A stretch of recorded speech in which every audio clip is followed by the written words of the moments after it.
Hello and welcome to What the Faux Travel Podcast with Nick and Amy. This is Series 3, Episode 11, and this one is all about Jordan.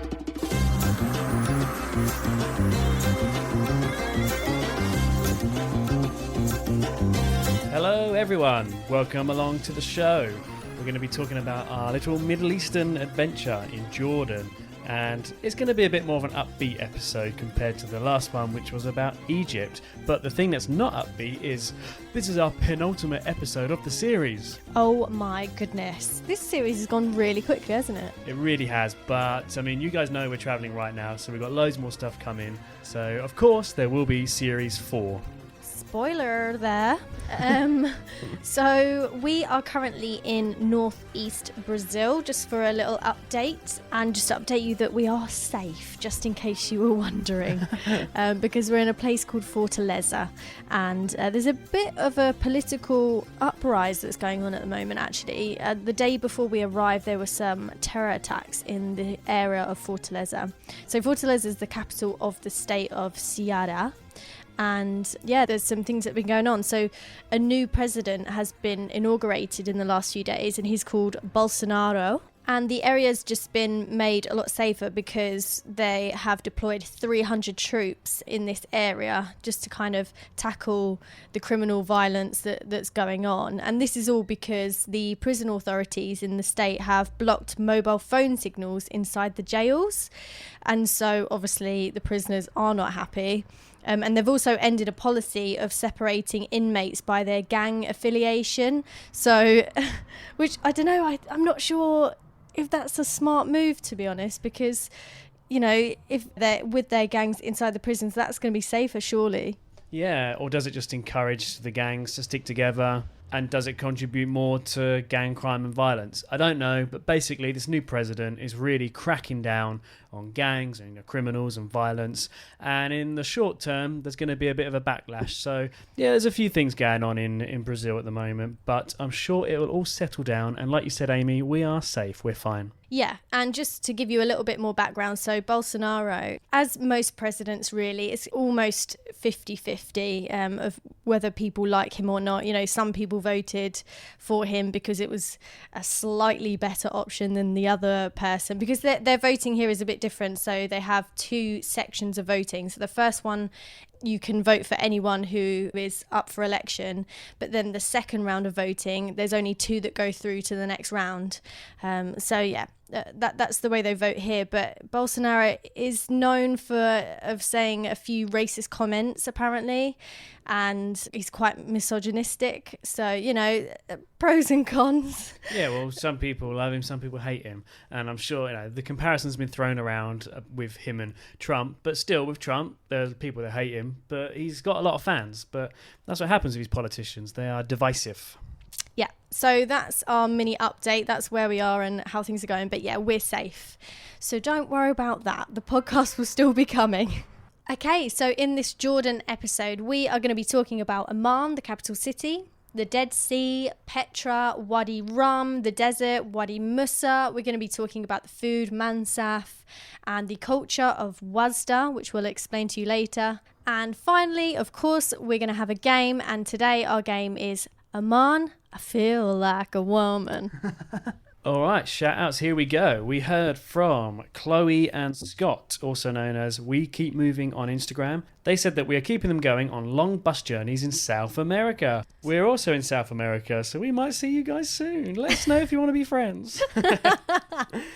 And I need to correct someone's name. On the last episode where I gave shout-outs, we had a message from, I don't really know if it was a person called Gertcha, but Gertcha is not his real name. His real name is George Haley, and he is a fan of the show. George, we're very sorry we got your name wrong, but I'm pretty sure when I went on your Instagram profile, it said your name was Gertcha, but it's not. It's George Haley. You are a legend, sir. Also, the next shout-out goes to Julio, who we actually met in Sao Paulo. It's a friend of my football friend, Rafael. Oh, yeah. He said, next time you record, give me a shout-out, so he's going to listen. So Julio from Sao Paulo, and he's a big Sao Paulo FC football fan. And finally, we heard from Brian Scott on Instagram. He said he's been listening to us for a year now and loves every minute. And he said, good luck with your continued journey. Thank you so much. That's really nice. That's lovely. And that is it for shout-outs. And there's no hate mail. We're on a roll. Yes. Well, time for game show facts then. Let's go. From one great feature from one great feature to the next. Just take the stage, Nick. I'll just sit here and listen, shall I? Be the good woman that I am. Yalla Habibi.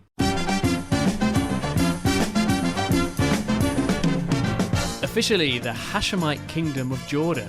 It's a small country with few natural resources, but it has played an important role in the struggle for power in the Middle East.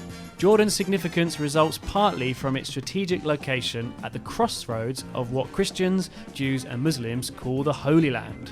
Unlike the other Arab states in the Middle East, Jordan has no oil of its own. Jordan is bordered by Saudi Arabia to the south, Iraq to the northeast, Syria to the north, Israel and Palestine to the west. The Desert Kingdom was created when France and Britain divided up the Middle East after World War I. The population is around 6 million and the capital city is Amman. Around a third of the population are refugees. Most notably, Jordan has accepted many Palestinian and Syrian refugees. The major religion is Islam and the main language is Arabic. Jordan and Israel have been in conflict over the West Bank territory in the middle of the two countries, but in 1994, Jordan signs a peace treaty with Israel, ending 46 years of war. Egypt are the only other Arab country to declare peace with Israel. Jordan's most famous tourist attraction is the ancient city of Petra, which attracts tourists from all over the world. This is where Indiana Jones and the Last Crusade was filmed. The country also offers tourists Mars-like landscapes in the Wadi Rum desert, and the opportunity to float in the Dead Sea. The Dead Sea is not actually a sea, it's a lake, and the high salt content makes floating easy and means that life can't be supported apart from bacteria and fungi. It's 9 times saltier than the sea. And finally, the Dead Sea is also at the lowest point on dry land, 430 metres below sea level. Nice one, Nick. But I have some criticism for you. Go on. There was nothing about Bedouin culture in those facts. Coming up on the show. Yep, I didn't think about that. But do you not think they should be in there? It is coming up on the show. We talk a lot about it. We have a good chat, actually, with a Bedouin man himself. Okay, well, I feel like it should have been in the facts. So next time you write these out, you need to be a bit more extensive with your research, okay? Okay, let's just make it up now. Some of the indigenous people in Jordan are Bedouins. Desert nomads, a.k.a. How was that? Yeah, okay. Let's move on. Right, an overview of our trip. So we flew into Amman, which is the capital of Jordan. We then took a car with a group of people, which we'll explain in a bit. But we went all the way down to the Dead Sea, which I think is about an hour's drive, hour and a half from Amman. It's a very small country. You can definitely drive around. It's a very drivable country. Yep. We then went to Petra, which the place of Petra is called Wadi Musa.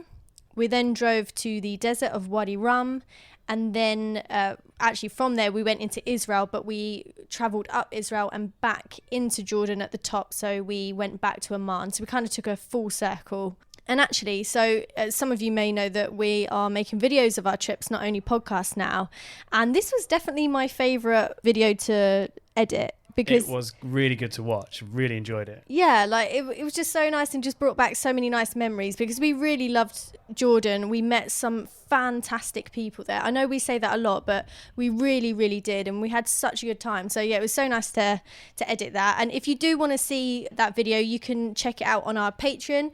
I know we tell you about that a lot. I'm not sure if we fully explain what it is, but from as little as like $1 a month, the website's American, so everything's in dollars. But from $1 a month, that you can get loads of rewards from us, so you can get extra content like these videos.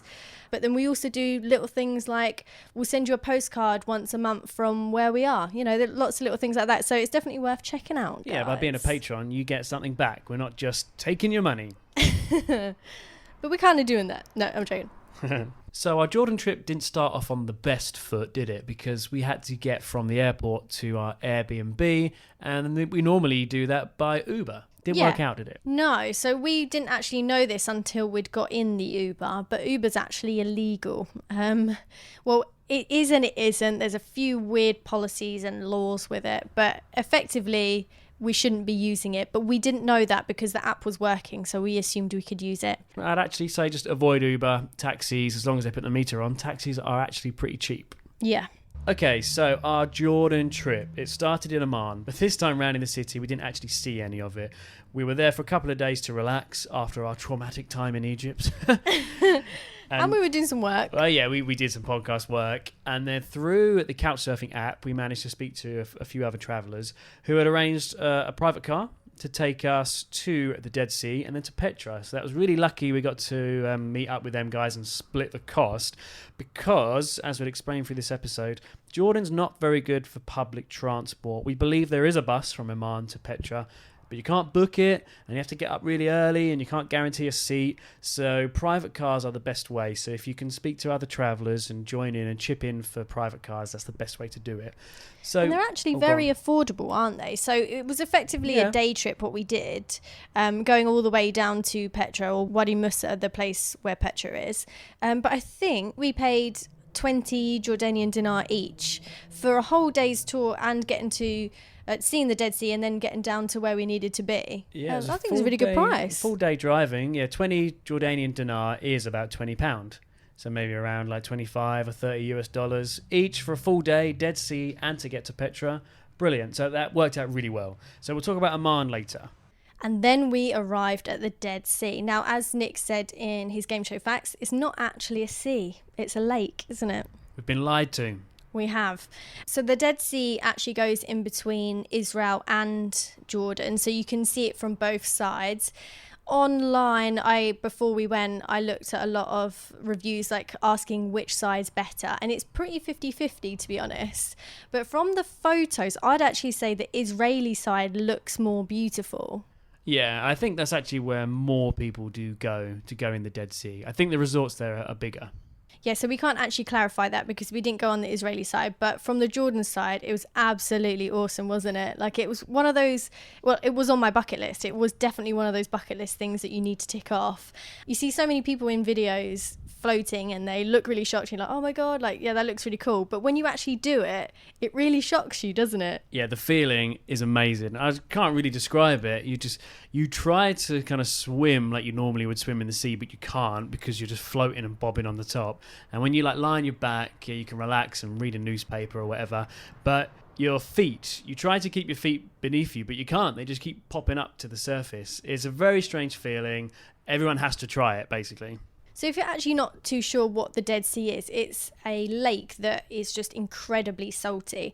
I think it's been said that it's about 33.7% of salt in the Dead Sea, and that makes it one of the world's saltiest bodies of water. And so that's what makes you float when you go into it. And like Nick said, when you go in, it's really weird how it bobs you straight back up. And if you try and swim on your front, kind of like breaststroke or front crawl, it's really strange because it's really pushing up your lower back. So I found it really hard to swim like that. You swim like with your bum in the air. Yeah, it's really strange. It's really funny. But yeah, it's an incredible feeling. And that really was one of the highlights of this whole big trip that we're doing.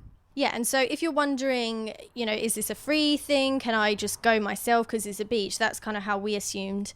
But from doing research, you can go to the Amman public beach, which is 20 Jordanian dinar. So that's around 20 Great British pounds.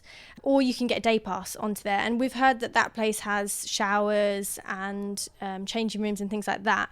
Or you can be a real budgeteer like we did. And how did we do it, Nick? Well, our driver, Mo, who you'll hear from in a bit, really nice guy. We had a really good time with him.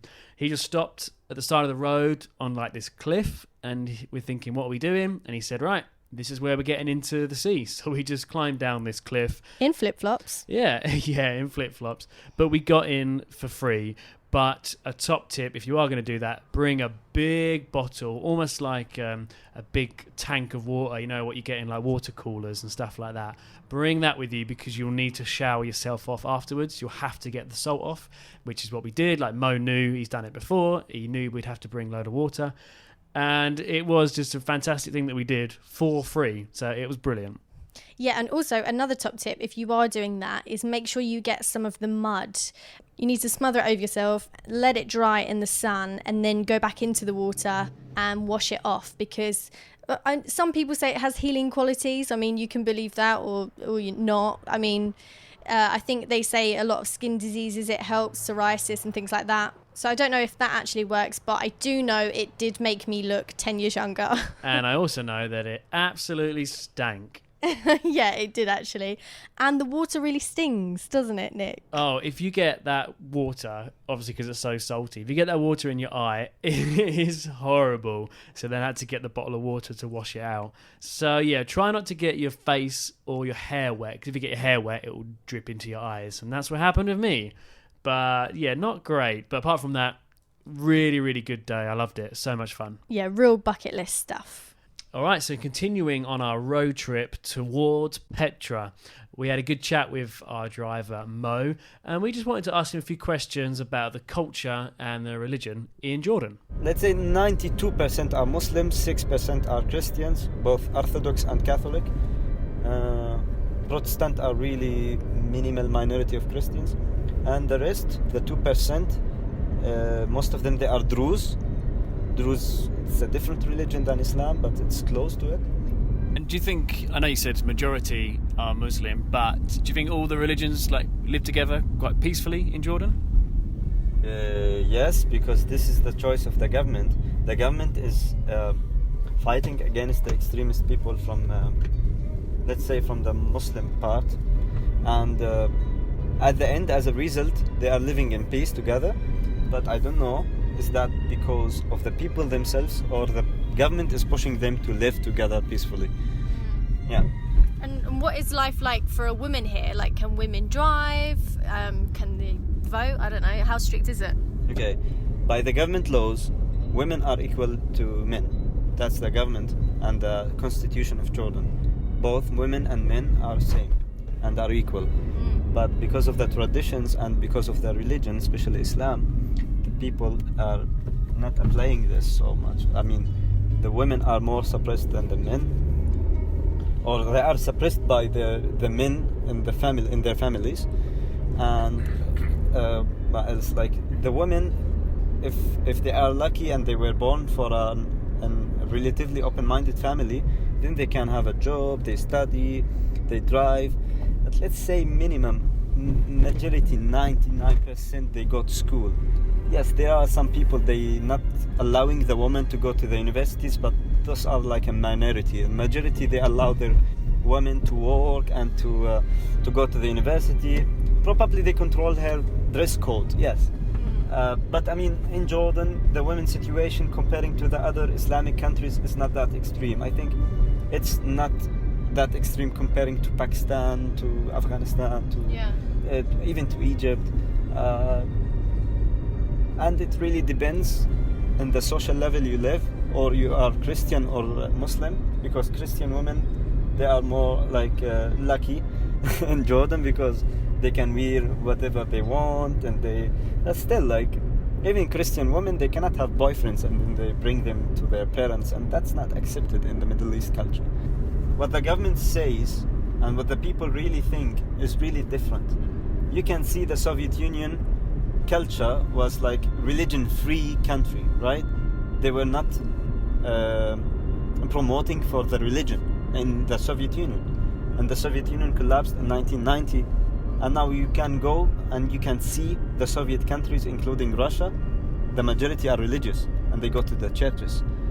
Although the mentality of the Soviet Union was non-religious. So, either if you have rules in the government, you cannot change the people if they don't want to change. And religion is not something easy to change. It's so difficult.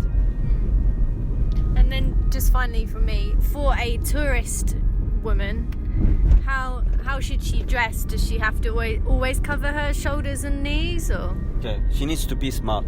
Sometimes you can wear like in Europe and Jordan, with a bikini or a short dress or whatever.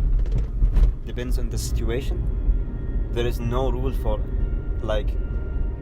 you can be modest in your clothes, and then you go to a party with open-minded locals, and then they're gonna make fun of you that because you are like afraid of wearing something different.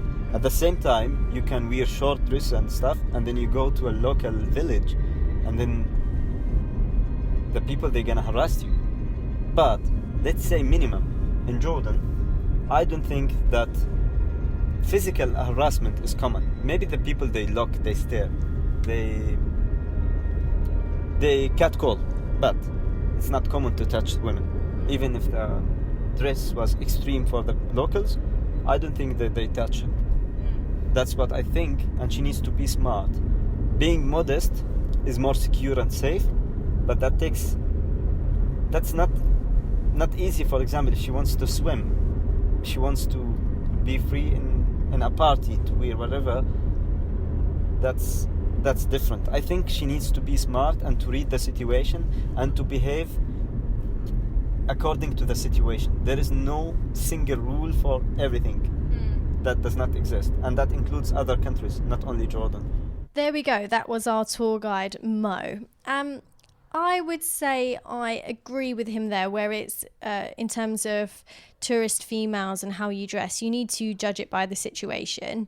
I definitely felt it was more open-minded than Egypt. Yep. I felt more comfortable, even though, sometimes, if I wore shorts, I definitely got a lot of stares and things like that. But I would never wear clothes where my shoulders and my knees were out at the same time, because it was such a hot country. You can't always be wearing trousers and long sleeve t-shirts. It's just too hard. So I always tried to be as respectful as I possibly could, while keeping to my identity and also staying as comfortable as possible.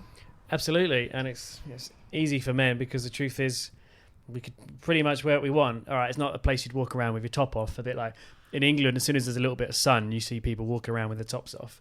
But yeah, you wouldn't do that. But shorts, t-shirt, it is easy for men. So that's why we wanted to get Mo's thoughts on being a woman there. I think that was some really useful information. Yeah, thanks for that, Mo.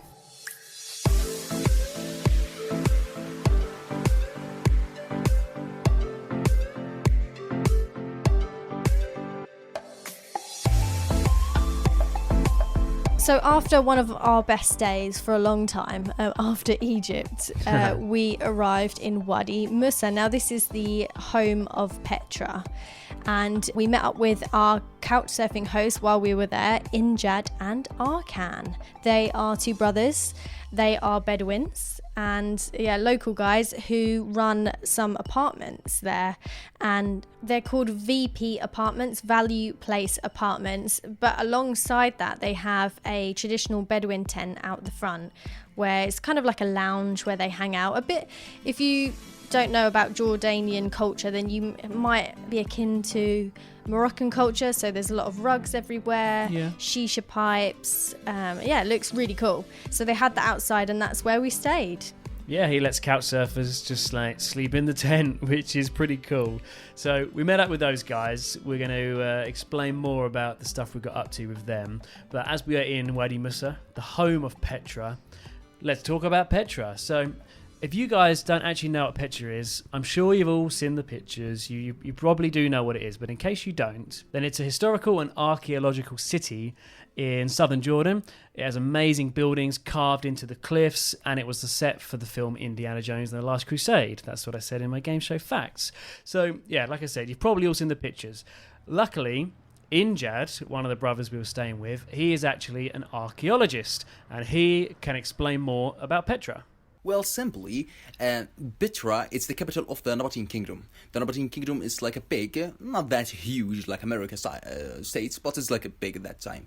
And Petra, we in Petra Archaeological Park, we talk about 264 kilometers square, and we as archaeologists discover only 20% of it. So it's like really big. The one that everybody knows as Petra, it's just only like a tomb. And the people of Nabateans, they believe that there is another life. So the another life for them, they actually put like a battery full of food with the people who die to they eat in the second life. So they have several gods. The main god of them is called Doshara. And they are like really good in a lot of things like trade and also water engineering and other things like battery. Okay. So the Nabatean people, they had an empire, didn't they? And when was this in time? BC, like when was it? Well, Nabatean, the first mission for them in the box, it was in 312 before Christ, and they ended by Roman hands as a government in 106 after death of Croesus. And they had their empire, and like you said, it came to an end once the Romans arrived. The Nabatean Empire, how far around the Middle East did it stretch? Are we talking like Syria? Like how far was it? Well, you can say that west of Nabatean Kingdom, it was like in Palestine and Jordan, and the north of it was in south of Syria, and east of it was like Saudi Arabia or south of Saudi Arabia, and east of it it was Dubai. You can say that, yeah. What would you like to say to people, tourists that are coming to Petra, and of course you host people on couch surfing as well. Yeah. So what would you like to say to anyone that's thinking about coming to Petra? Why should they come, and what can you offer guests on couch surfing? Well, in fact, Petra is big, and it wants like several days to see the main trail in it. You will go to hike more than 17 kilometers at least to see most of it, and you got to spend more than 3 days. To be honest, to see Petra. And Petra, it's in fact, as some people say, that it's discovered 200 years ago, and it came one of the UNESCO site in 1985. 2007, it's become one of the wonders of the world. So it's amazing thing to see. We have like a different landscape, and it's like really important to see it because it's completely different about the others that you saw. And you will go to mixed with the culture via me while I host you. If you like to, it will be a pleasure to host you in my apartments and in my tent. Thanks for that, Injad. 20%. They've only found 20% of Petra. That's insane. It's massive. That is amazing, and it is massive, and that was good advice from him, saying that you need 2 or 3 days. So we actually had 2 days there. So let's talk about what we thought, because this was another proper big highlight of the trip. It was, and another bucket list item ticked off. So I got to tick 2 off in the space of, I think, 2 days, which is amazing.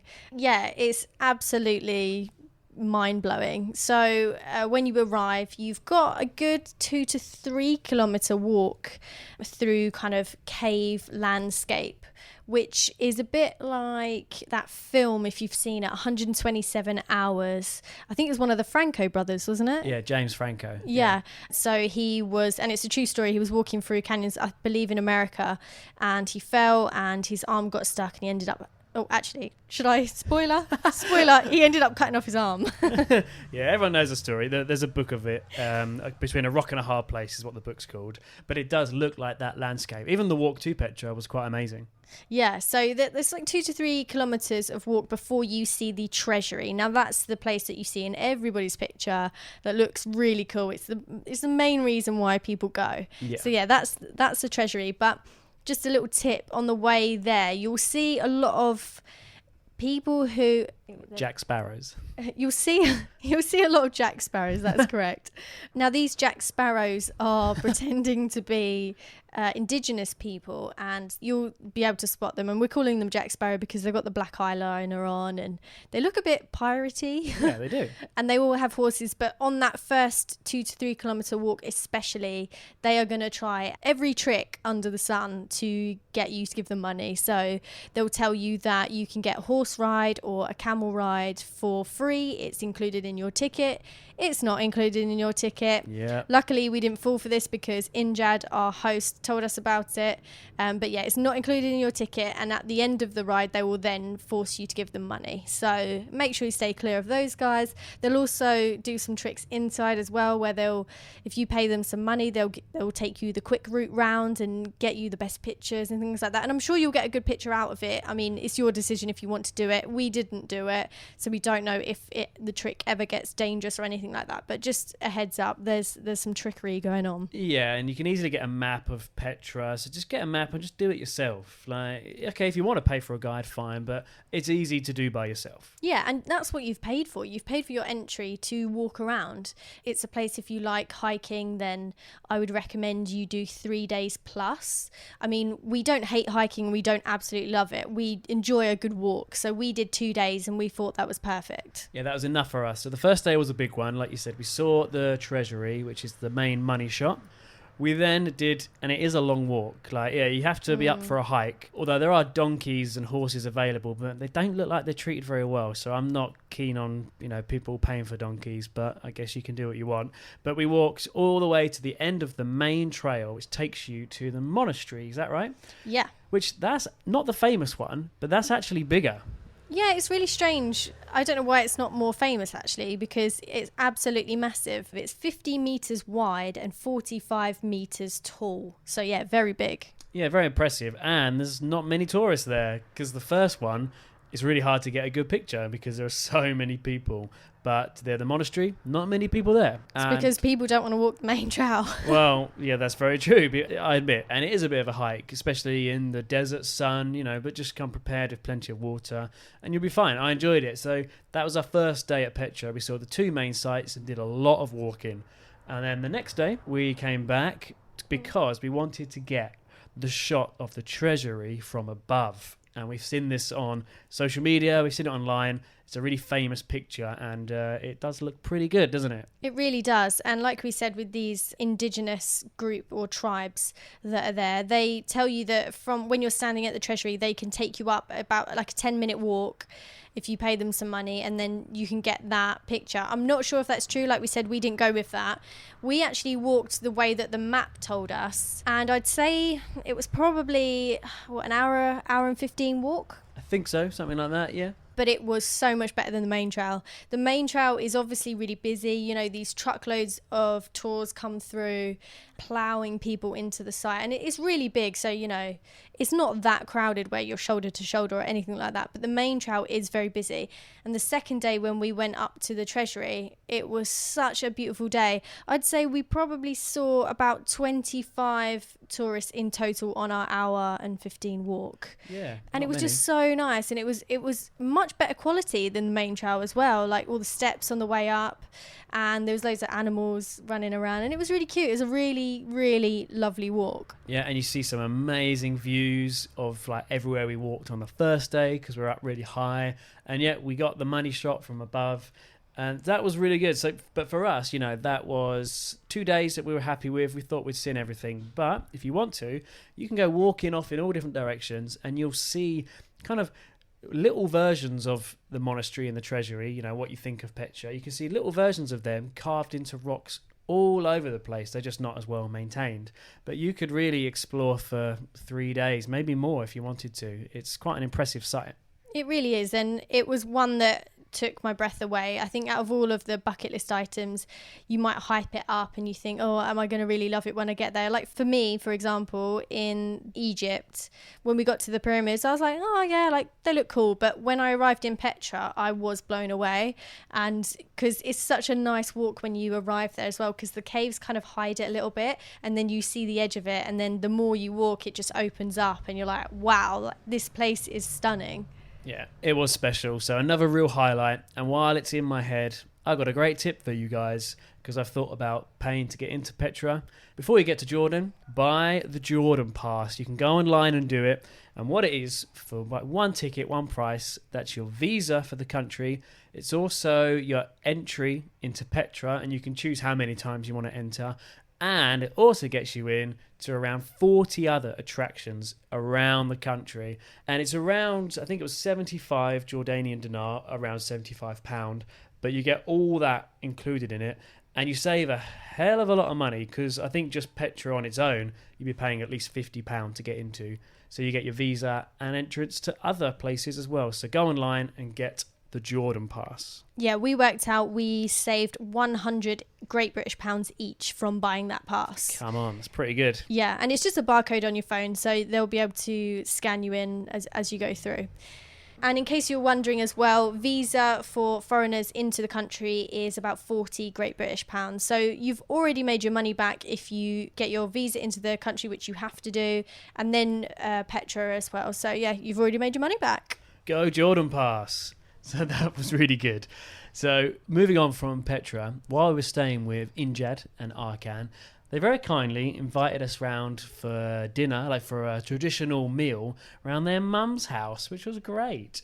And the traditional food is called Mansaf. Yeah, and we felt very privileged because he said that we were the second group of people that he'd invited over. So we felt very privileged. Thank you very much, Injad and Arkan. So if you guys are wondering what the hell is Mansaf, well, Injad is back, bless him, to explain what it is. Well, Mansaf is like that. You can describe it like this: a white rice with yogurt. That yogurt, you can say that it's a heavy yogurt and it's smoky in some way.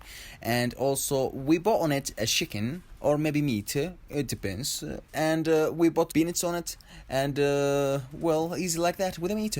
Yeah, and coriander sprinkled over the top. Yes. And I like how you eat together. It's on one big plate in the middle, and everyone kind of helps themselves. That's right, yes, isn't it? exactly. We don't eat in individual or separately. We eating all of us in same plate. It's a big one, and we usually, as a Jordanian, eating or prefer to eat in our hands. And what I think is interesting, can you tell us traditionally, as the host, what you do? Yes. Well, what does the host should do? That he just put the meal for the guests and he leave and he keeps serving them while they eat until they finish. Usually, guests invite the host to eat with them, but the host just rejected that and he said, "No, it's possible to eat with you. It's your meal." As the host, does the host enjoy that? Like, as long as the guests are happy, then the host is happy. Is that right? Of course, that's completely true. While the guests happy, must they get happy, must the host become like more happier. So that's what Mansaf is. And it's really strange because when you look at it, it looks like a very dairy meal because it's got a white sauce. So when I first tried it, that's what I was expecting. But Injad was right there. It's got a very smoky taste to it, and also with the nuts as well. It was so strange. It didn't taste anything like it looked. Yeah, I know what you mean. And rice, chicken, and peanuts worked really well together. And that yogurt sauce was delicious, wasn't it? It was really good. And yeah, we feel very privileged that we were invited over. Yeah, so how good was that? So thank you, Injad. We're actually going to hear a little bit from him again in just a sec, which will be a treat for everyone. But what a great time we had with Injad and Arkan. You know, especially when Petra, one of the most popular tourist destinations in the world, we thought, I bet we won't find a couch surfer, but let's give it a go. Amy, you found him.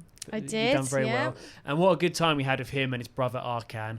And we spent like 2 nights in the tent with them, all just chatting, eating food. Injad bought us food one night. Smoking shisha. And then we were like putting each other's music on. And there's one night we had a bit of a party, but it's funny because it was like dark in there. We had some flashing lights. It was like a disco. We had music going. We were all showing off our own dance moves. And From our cultures. And it was funny because me and Amy were, you know, because it is our culture in England, we don't get up and dance unless you've had a drink. But me and Amy were having this big rave and we're looking at each other and we're thinking like, everyone in this room is sober. But it was so strange. But we had a great time with them. There's also some other couch surfers as well, wasn't there? Yeah, so we had Maria and Laura couch surfing with us, and it was actually their first couch surfing experience, which is really special to have such a good host and good group of people for their first time. So I'm really glad that they experienced that for their first time. And yeah, no, it was such a nice group and everybody got on really well. And yeah, like you said, we were sharing dance moves from our culture and we was learning Jordanian dancing and stuff, and this is all in that video that I've made as well. It's very funny. It is so funny. So Injad and Arkan, thanks so much for having us. You guys were legends.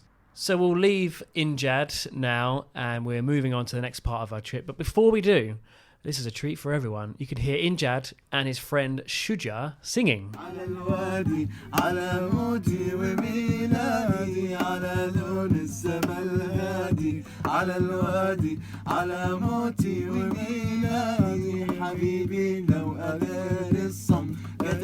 How good does that sound? Sounds proper, like authentic, like Arabic singing. It's really nice. It sounds really good. Yeah, and actually I just remembered that when we went over to Injad and Arkan's house for Mansaf, we ended up having such a brilliant conversation. It's actually one of the best conversations of this trip, actually, where we were talking about our culture, their culture, how our governments work and what's life like for women, but all these different really strong subjects. And it was just, we learnt so much, and they were asking us questions about like in London with our beef eaters And it was just such a nice conversation, wasn't it? Yeah, and it's funny because what I love about these conversations is, me and Amy will be saying stuff which is just normal, everyday stuff to us, and they'll be surprised. Like, what? Oh my God, like you do things that way, and we do things this way. And it really is just fantastic to learn about different cultures, because I've said it before, but you'll learn things that you think, that's better that way, or the way we do it's better. But you have to learn about these cultures rather than just hear about countries on the news, speak to the people, and it's really fascinating. So yeah, I really enjoyed spending time with those guys. Yeah, me too. Now, Nick, it's time for our game, or your game, should I say, because we have come up with a fantastic name once again. It's all about the name. If we can blow our own trumpet there. But yeah, it's not so much a travel game, but we're going to learn a lot about Nick in this, because this is a man. I feel like a woman. Let's go, girls. So, Nick, we are going to test you and see if you have a male or female brain. This is going to be interesting. Okay, I'm ready. So this is an online test that I found, which is called How Male/Female is Your Brain? And the first question is, Nick, what was the last thing that made you cry? I've got some options for you here. A death, cute animal videos, a job loss, weight gain, or I don't cry. Well, that one's not true, so... Yeah, is the option Disney movie on there? Yeah, that would definitely be your option, wouldn't it? Out of them options, the truth is, don't mean to get dark, but a death, I guess, last year, went to my granddad's funeral. Yeah, So- I guess that is the correct one, But yeah. that's true, so a death. Okay, what's your criteria when shopping for jeans? That they look normal, how my butt looks, that I can get it over with quickly, or how they look with my shoes? It's true when I shop, just get it over quickly. So far, I think these are real men answers, because I am a man. You're the manliest man I know. But that's true, shopping, I'm in and out quick. Quick like a cat. It bodes well for me that speed impresses you. I am in and out very quickly. Which of the following small dogs can you imagine yourself having? A Pomeranian, a Jack Russell, a Beagle, or a Maltese? Okay, so you're showing me some pictures, because I wouldn't know otherwise. And the only one I think looks like a good dog out of them, I've heard Jack Russell's are hard work. I'm going to go Beagle. I think they look quite cool. Beagle's quite a nice dog, actually, yeah. Okay, I think this is a very Nick question. What's most appealing when you're sleepy? Curling up with someone, i.e. me, but not be anyone else. Yep. Sleep, a sugar-based food, or black coffee? I've got to go for the first one, snuggling up with you. Really? I thought you were going to say sleep. Yeah, but then I would then fall asleep, but I fall asleep easier when you're there. But I definitely wouldn't go for like a sugary treat or coffee. No. Okay, so curling up with someone. Okay. Yep. And watching Chocolat. It's a beautiful movie. I've actually never seen it. What film is that from? Son, I Love You, Man. Where he said, the best night I ever had was me and Zoe. She had a bottle of wine and watched Chocolat. You mean chocolate? When he goes, oh my god, I love that movie. Anyway. Oh, this quiz has jumped to a very dark subject very quickly. Okay. So we've gone from dogs to, do you carry a knife of any kind? A utility knife? Only for protection? No, or yes, a broadsword? No, I don't have a knife. I'm very glad you said that. Oh, okay, this is an interesting one. You just went through a nasty breakup. How do you get through it? I start looking for another relationship. Rebound. I talk it through with my friends and family. I start a meaningful relationship with my couch and Netflix.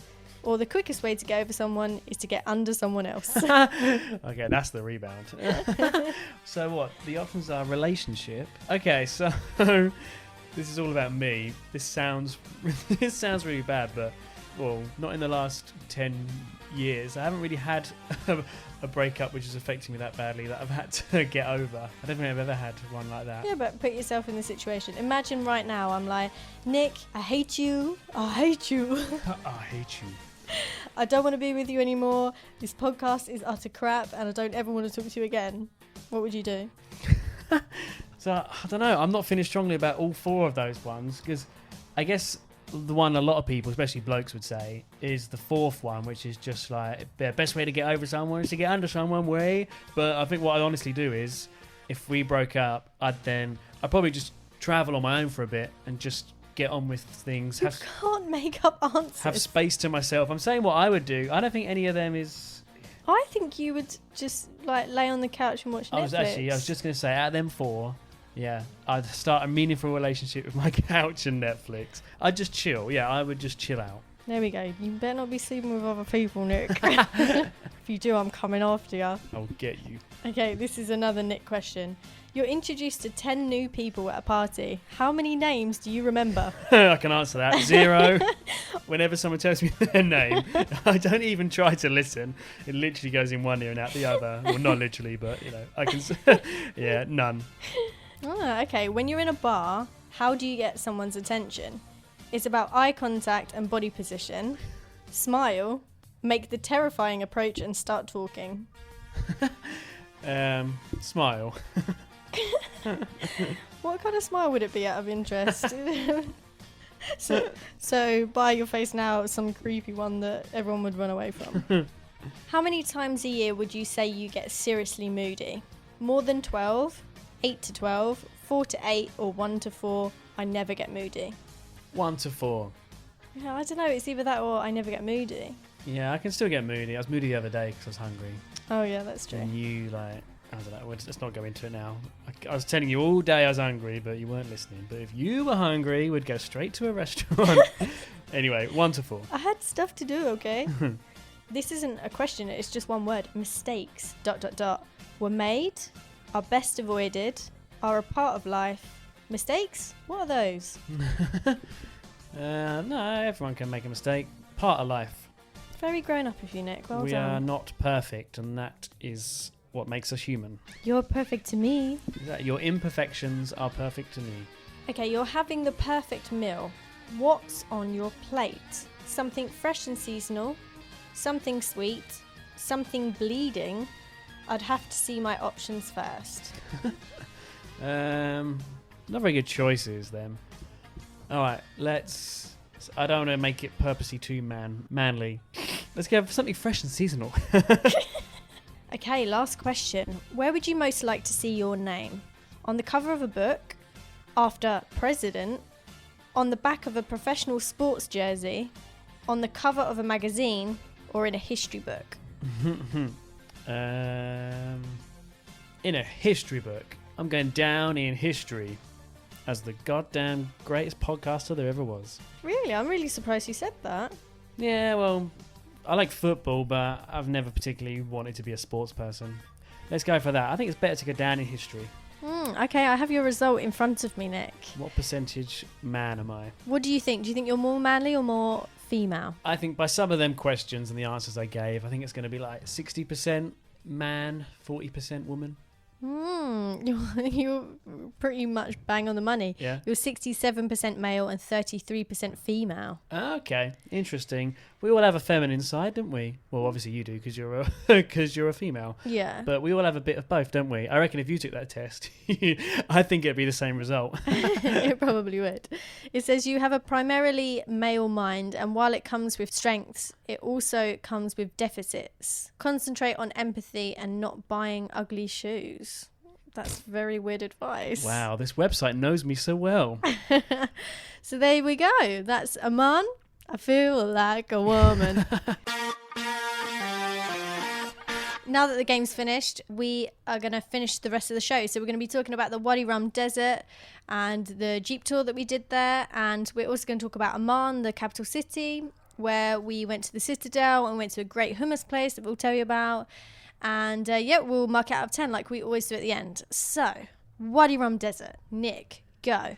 So we'd heard a fair bit about this place from listeners saying, oh, in Jordan, you must go Wadi Rum.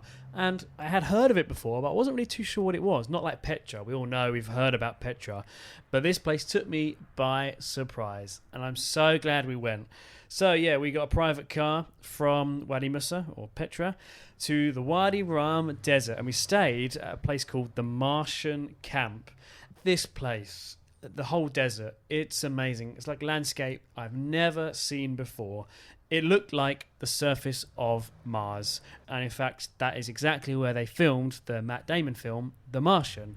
This landscape was incredible, wasn't it, Amy? What did you think? Yeah, I really loved it. And like you said, it really looked like The Martian, the film. And a few times, like on our stories and things, you were saying that you'd never really heard silence before going there. Oh, man. Yeah, I can't describe it because now if we were silent, let's just do an experiment. If we're silent for 2 seconds, even Okay. you listening right now in your car, wherever you are, even if you're at home, 2 seconds, and I guarantee we can all hear something. Okay, ready?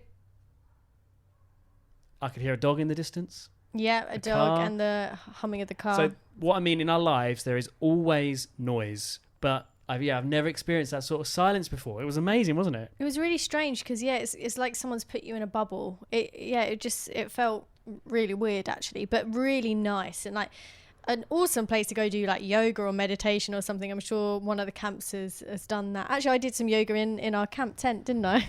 Yeah, you did. Perfect place for it. Just somewhere to go relax. If we actually had a podcast episode ready to record, the acoustics there would have been perfect to record a podcast. Yeah. No background noise. If you want to go write a book or you need some inspiration, go there. All the sand is like red and you've got these big mountains. I loved it. It was incredible. And we actually, through speaking to locals, like people like Injad, and actually I think it was our driver, Mo, who you heard from earlier, he recommended the Martian camp to us. So we found if you speak to people, you'll get recommendations on where to stay, or this place we stayed, the Martian camp, you can just find it on booking.com and they meet you by the entrance of the national park and they take care of you from there, don't they?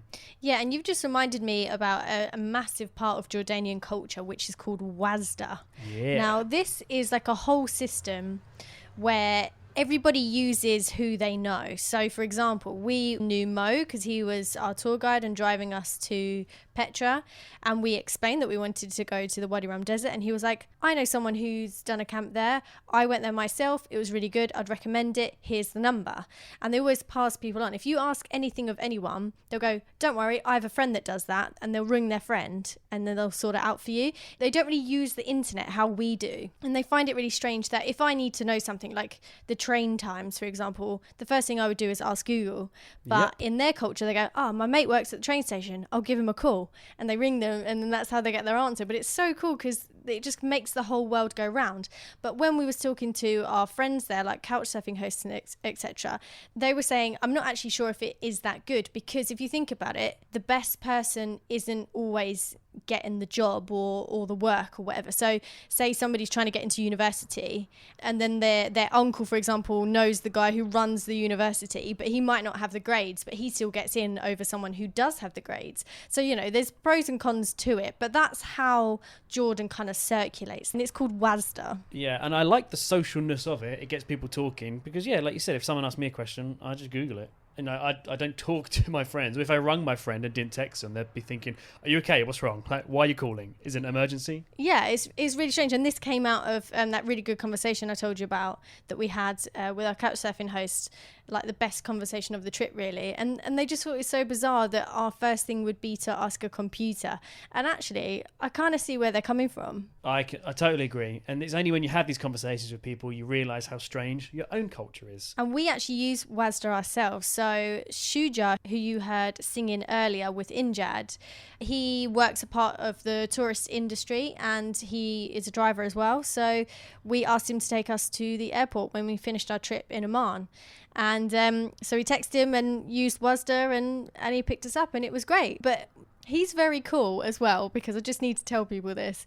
When we travel, we don't just hang out with any old someone. We were hanging out with someone who was like a descendant of the royal family from Saudi Arabia. Say what? So yeah, this Shuja guy who took us to the airport, he's Saudi Arabian, but he lives in Jordan. And yeah, he's got like a special card that gets him like access to stuff. And like, he's a big deal. People know him. But what a nice, friendly, smiley guy. Yeah, And that's how I describe him. He's very smiley. yeah, and perfect. So we knew someone because he lived in Amman, and we're thinking, we're in Amman, we need to get to the airport tomorrow morning. Do we trust the local taxi guys? I mean, they were fine so far. But we thought, tell you what, let's text someone that we know. And he took us to the airport. What a nice guy. So Shuja, you are a legend. And we miss you all. But anyway, now it's time for us all to learn a bit more about the Wadi Rum Desert and the local Bedouin culture. My name Ahmed Sabah Saidin.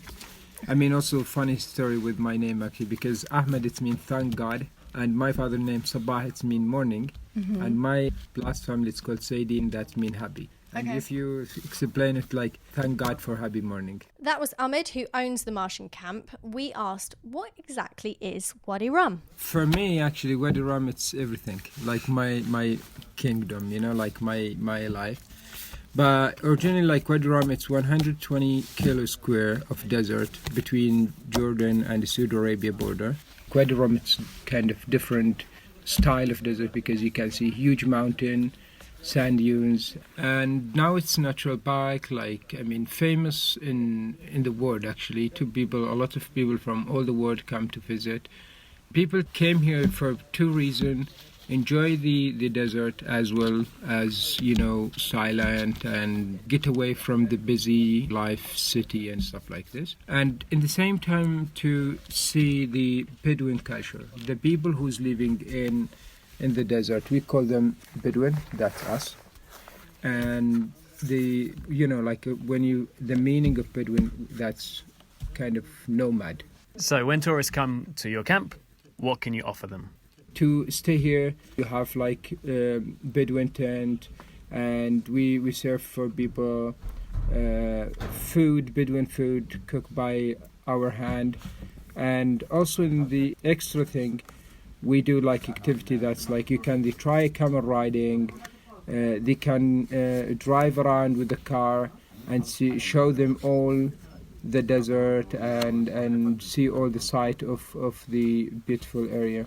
So you were saying that Bedouin people are nomads, but are they just nomads from Jordan, or do Bedouin people spread across other countries as well? Bedouin culture, for example, our life it's here before they call it Jordan. But before that it was under the Ottoman controlling. After that the Jordan start and come a country as a private country with a border and stuff like this. But the Bedouin who's our tribe, they live here before.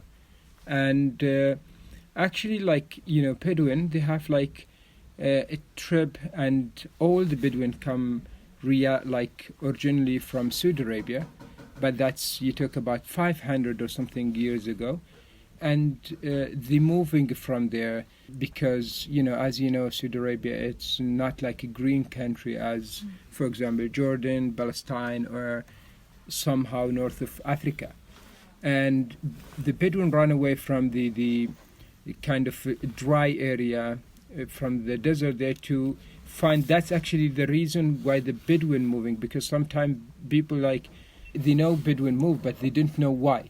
Yeah. The Bedouin moving because find the good spot for feed their animals. And when they feed their animals, that's back to them to have good milk and cheese or meat or stuff like this. I think it's 500 years old ago.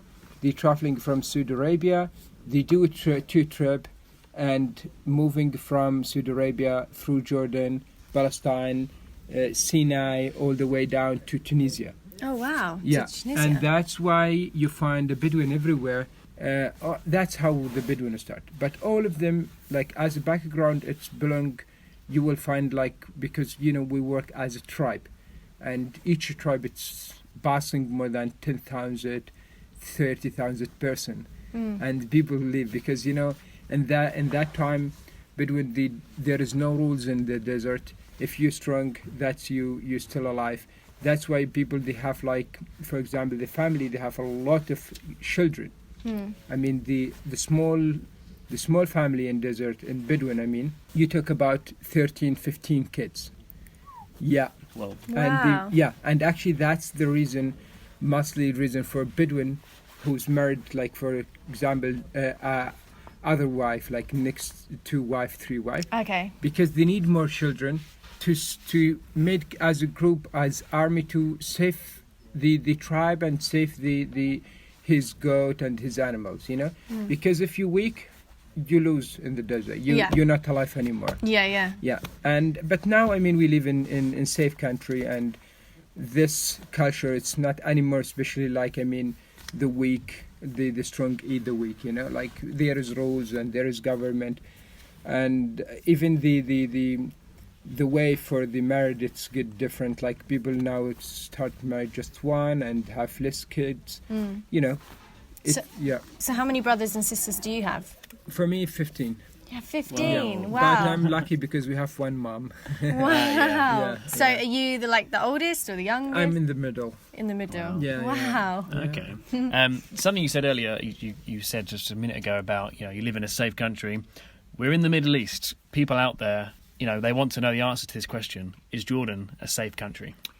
I think this answer you should answer it for me, because I know the answer. Yeah, because Jordan, it's really safe. Even we see. I mean, you saw some girls traveling alone. Some people a few days ago they do hitchhike. It's really easy country and safe, completely safe. The last thing you think about it to be worried about your life. Thanks very much for that, Ahmed. 15 children by Whoa. one mum. What a woman. I know. Wow. I can't even imagine having one child, let alone 15. That's amazing. These women are just so strong, and I don't know how they cope. It was very interesting learning about Bedouin culture there, and we had a very nice stay at the Martian camp. Yeah, they fed us very well. Really good food, wasn't it? Food was really good, and we had Mansaf there as well. Oh, we did, yeah. And we were, staying in a comfortable tent with a proper bed, proper showers as well, and you get to do day activities. So we really would recommend that. And Wadi Rum was it was brilliant. I loved it. I've just remembered an extra feature that our camp had. We had a gym. Oh, yeah, there was weights outside, wasn't there? And a proper bench where you can bench press and stuff. Yeah, they got everything. But yeah, it was really, really comfortable, guys. So many times, especially as women, I think we worry a little bit about the conditions that we're going to be sleeping in. But honestly, you have nothing to worry about in the Wadi Rum desert. The showers were better than some of the showers we were staying in cities. It was a marble bathroom. It was beautiful. And they really do look after you. They want you to have a good time. And if that's not enough, there's also even more luxurious hotels there as well. Even though we'd recommend you stay at somewhere like the Martian camp because you get more of an authentic experience. But there's a bubble hotel there that we drove past on our Jeep tour. And then also on the other side of that, so that's the really luxurious side. But if you want to go even more authentic, I know that you can stay with Bedouin families that live like Bedouin people still. So, there's no showers, luxury showers and things like that. So, yeah, you can have a range of different experiences there. And we would really recommend I'd happily go back and stay with do the more extreme one where you're staying with a Bedouin family. Yeah, would you? That's interesting. Yeah, I really would. I think it was really good. And while we were there, we did their Jeep tour, and you can choose it by hours. So you could choose a 2-hour one or a 3-hour one. We went with 3 hours, and we were joined by 3 Italian guys who were the most Italian guys we've ever met. Yeah, they're in our video, aren't they? We've got that. They say ciao, my name is Giorgio. Giorgio and Amarni. Yeah, what the Amarni. So we were joined by them. They were really cool, really fun to hang out with. And yeah, so we went on this Jeep tour, 3 hours. They kind of raced the Jeep up and down the sand dunes. So much fun. Yeah, which was really fun. And then they took us to this rock formation where you can walk across the rock and underneath it there's no rock. I don't really know how to explain it. It's like a natural bridge, isn't it? Yeah, and you walk along it and have your picture taken. That's really cool. And yeah, I'd really, really recommend it, guys. It was one of the best days we've had on this trip. It was amazing. And also on the Jeep tour, you can stop off at other little camps and you stop and drink tea. Just loved it. Mate, I was all about it. So I had a very, very good time in Wadi Rum. So leaving Wadi Rum, that was then when we crossed into Israel. We crossed the border from a city in Jordan called Aqaba. Now, we went into Israel and up Israel, which we'll talk about on the next episode, Israel and Palestine. Then we came back into Jordan, like Amy said earlier, and we actually got a chance now to explore Amman.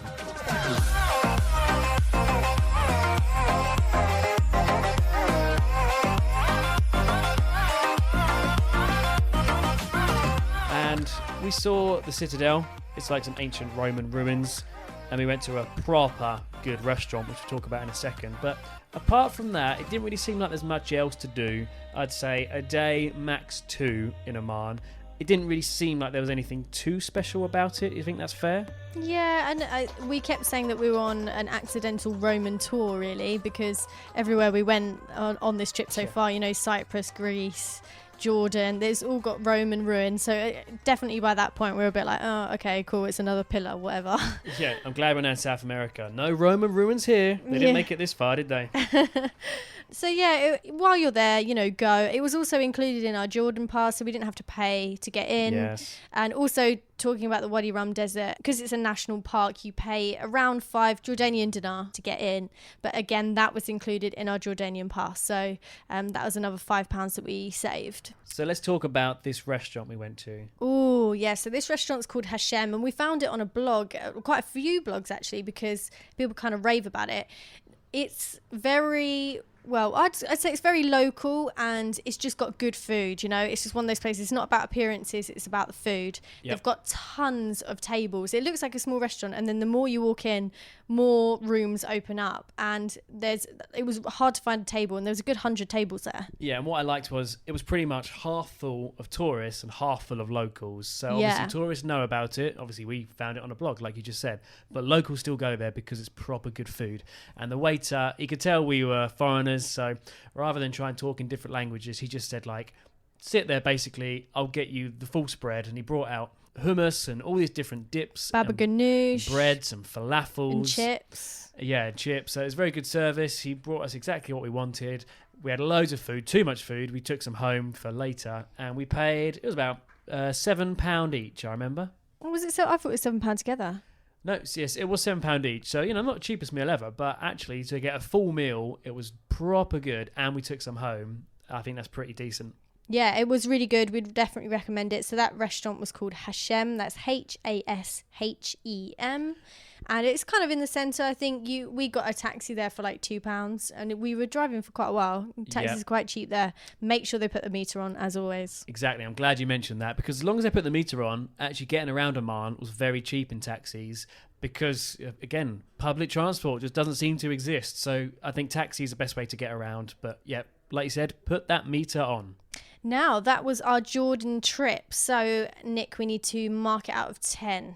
Okay, I haven't thought about this, actually. I normally think about it before we record, but I'm going to think about it right now. What do you think? Have you got your score? Yes, so my score, I would say, is... I'm going to give it a strong 7.2. What is with the points? Well, because there's lots of countries, Nick. I can't just give them all out of 10. Okay. But yes, definitely a strong 7. I would go back, because we could have explored the north. Because we went over to Israel, we didn't get full time in Jordan, but we wanted to explore both, and Palestine, sorry.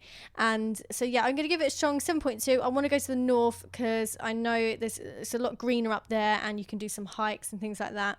I reckon it's beautiful. But I really love the place. I especially love the people. Their hospitality is unbelievable. They've got really good food. Their shawarma is insane. Yeah. Out of all the shawarma in the Middle East countries, that's my favourite one, because they put it in a wrap and then they put it on a hot iron and like flatten it, and they give you really good white sauce and chips. It's really, really good. I spoke more about it in our food episode, so you can hear more about it there. But yeah, I really, really love the country. And when we was talking to Ahmad in the Wadi Rum desert, he was saying that a lot of people are a little bit worried of Jordan, a bit cautious, because they think it's quite dangerous, which I was really surprised at, because I haven't heard anything about Jordan in terms of safety. Maybe I'm just missing something big, I'm not sure, but I felt completely and utterly safe, especially as a woman. I mean, not as comfortable as in my own country, because, you know, that's their culture, but I did feel safe, and I would recommend anyone to go. I think it's an absolutely fantastic country. Good roundup. I think the safety security thing just comes from the fact that it's in the Middle East and countries around it are in conflict, but Jordan itself is safe. So I would echo that. I'm going to go for an 8 out of 10.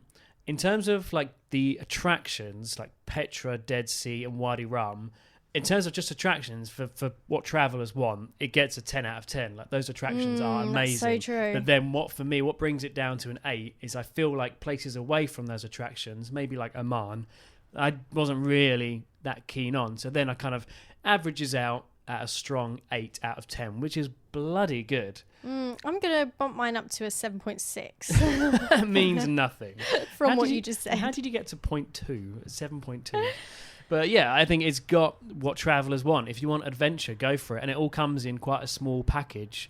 It's quite a small country and a very interesting culture. If you can hear, as we're recording here, I think there's like a helicopter going up over above us, which echoes what I said at the start, really, that there's some political things going on here. We're thinking it might be like an army helicopter. Yeah, it's kicking off. I think it's gone now. Yeah, it's gone now. Great. So that's our roundup of Jordan. So high scores all around. Yeah, absolutely. And coming up next on the podcast, we're going to have a mini episode, but our next main episode will be about Israel and Palestine. It's a really interesting country because of their culture, their food, but also how it's split in two, and they've got 2 different languages and lots of different cultures, and it's really, really fascinating country. So that will be our next main episode. Yeah, it's a fascinating place, but very complicated place, very controversial. I feel like whatever we do, we're going to get some stick from people, but all we can do is tell you our experience there. So look forward to that one. See you next time. Shukran, Habibi.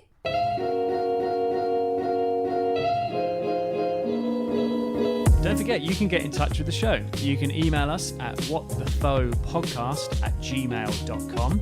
We are also on all the social medias, Facebook, Instagram and Twitter, and we are also on Patreon. For more information on all those things, you can go to our website at www.whatthefopodcast.com.